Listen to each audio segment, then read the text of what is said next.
ہر انسان چاہتا ہے کہ اسے چاہا جائے، اسے پسند کیا جائے، لیکن کیوں؟ اسی کیوں سے بگاڑ پیدا ہوتا ہے۔ لوگ اپنے علاوہ کسی کو پسند نہیں کرتے، اور خود پسندی کی عادت بھی خود گریزی کی عادت ہے۔ انسان خود کو بھی ہمیشہ کے لیے پسند نہیں کر سکتا، بس انسان دکھی رہتا ہے۔ اپنے آپ کو بھی معاف کرو، کیونکہ غصے میں انسان اپنی ہستی سے باہر ہوتا ہے۔ آپ کے پاس پیسے ہیں، ان پیسوں کا کچھ حصہ کم از کم ان لوگوں کو دے دو جن کے پاس پیسے نہیں ہیں، پھر آپ کا مسئلہ حل ہو جائے گا۔ زندگی آغاز سے پہلے بھی تھی اور انجام کے بعد بھی ہوگی۔ زندگی تو بس زندگی ہے، اس کا یوم پیدائش اور اس کا یوم وصال کسے معلوم؟ خامی، اذیت اور پریشانی اس آدمی کے سامنے بیان نہ کرنا جس پر تمہارا اعتماد نہیں۔ محبت کیا ہے؟ محبوب کی راہ میں مجبوری کی نفی کا نام ہے۔ جب بھی اللہ کا قرب ہوگا تو آنسو ہوں گے۔ آنسو کا مقام یہ ہے کہ امت ہونے کی حیثیت میں آپ کو اللہ کا پیغام آنسوؤں کی شکل میں ملتا ہے۔ یہ تیری زندگی میں تیرے مالک کا عمل ہے۔ آنسو چاہے جس مقام کا ہو، اللہ کا قرب ہے۔ جو آدمی اللہ کی محبت میں گرفتار ہونا چاہتا ہے، حضور پاک صلی اللہ علیہ وسلم کی محبت کے بغیر، تو ایسا آدمی گمراہ ہو جائے گا۔ جو کوئی آپ سے وابستہ ہے، اس کی زندگی اچھی بنا دو، اور آج یہ وعدہ کرو، گلہ بند کر دو اور لوگوں کو معاف کر دو۔ گلہ کرنے والا اللہ کو پسند نہیں ہے۔ غصہ جو ہے یہ ایک سزا ہے۔ جو غلطی تو اس دوسرے کی ہوتی ہے، مگر سزا آپ کو ملتی ہے۔ غلطی کرنے والے کو ہم نادان کہتے ہیں، اور جس نے غصہ کیا وہ بے وقوف ہے۔ انسان اندر سے ٹوٹ جائے تو تعمیر حیات کی کتابیں کچھ مدد نہیں کر سکتی۔ یہ میرا نسخہ ہے کہ اگر ایک شخص 40 روز تک فیصلہ کرے کہ سچ بولے گا، تو 40 دن بعد اس کے منہ سے نکلی ہر بات پوری ہوگی۔ خدا اس کی ہر بات سنے گا۔ آخری وقت میں آپ نے جس کو یاد کرنا ہے، اس کو زندگی میں کیوں یاد نہیں کرتے؟ جس وقت آپ قبر میں جاؤ گے تو آخری وقت میں کیا مانگو گے؟ حضور پاک صلی اللہ علیہ وسلم کا دیدار مانگو گے؟ ابھی سے کیوں نہیں مانگتے؟ غلطی کا احساس اصلاح کی ابتدا ہے۔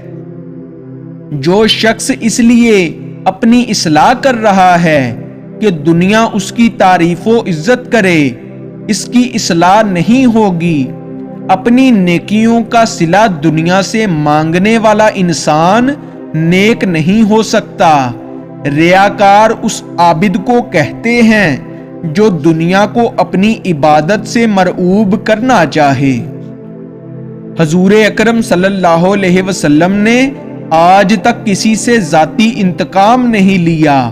آپ بڑے رحیم اور بڑے شفیق تھے، لیکن آج کا مسلمان کسی کی چھوٹی غلطی بھی معاف نہیں کرتا۔ اللہ کے ولی اور اللہ کے محبوب کسی سے ایک دفعہ تعلق قائم کرنے کے بعد اس تعلق کو توڑتے نہیں، بازو پکڑنے کی لاج رکھتے ہیں۔ اللہ انسان سے بے نیاز ہے، لیکن اللہ والے بے نیاز و بے پرواہ نہیں ہوتے، اسی لیے تو وہ اللہ والے کہلاتے ہیں، یعنی اللہ والے انسانوں والے ہوتے ہیں۔ اللہ کا قرب ملتا ہی انسانوں کی خدمت اور ان کی محبت سے ہے۔ بہتر انسان وہی ہے جو دوسروں کے غم میں شامل ہو کر اسے کم کرے اور دوسروں کی خوشی میں شریک ہو کر اس میں اضافہ کرے۔ غلط ارادے کی کامیابی گناہ ہے اور صحیح ارادے کی ناکامی بھی ثواب ہے۔ محبت سے دیکھو گے تو گلاب میں رنگ ملے گا، خوشبو ملے گی۔ نفرت سے دیکھو گے تو خار آنکھوں میں کھٹکیں گے۔ ایک انسان کو زندگی میں بااعتماد ہونے کے لیے یہ حقیقت ہی کافی ہے کہ اس سے پہلے نہ تو کوئی اس جیسا انسان دنیا میں آیا ہے، نہ اس کے بعد کوئی اس جیسا آئے گا۔ یہ عظیم انفرادیت بہت بڑا نصیب ہے۔ اگر مقصد برا ہو تو کامیابی بہت بری چیز ہے، اگر مقصد اچھا ہو تو ناکامی بھی بہتر ہے۔ اگر کسی ناپسندیدہ شخص کو اللہ معاف کر سکتا ہے تو اس کو آپ کیوں نہیں معاف کر سکتے؟